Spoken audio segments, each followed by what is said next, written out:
कधी मी तुम्हाला मीटिंगसाठी बोलवतो आतमध्ये तेव्हा. आणि कुठल्या विषयावर डिस्कशन करूया.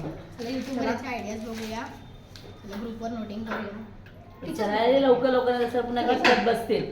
चला लवकर लवकर आतमध्ये. मग मला वॉशरूमला जायचं.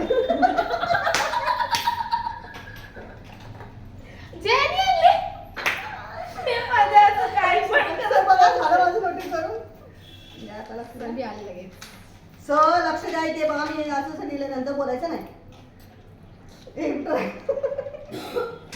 असं नाही करायचं. सर नेहमी काय सांगतात, असं अर्ध पण करायचं आणि इथे अर्ध नोटिंग करायचं, इथे अर्ध मग परत शिरा खा. तू जाऊन आली वॉशरूमला. सर चहा सर चहा देता. सर काहीतरी कपाटातून काढून द्या खायला. सर भूक लागली आहे. थँक्यू. लवकर जायचं.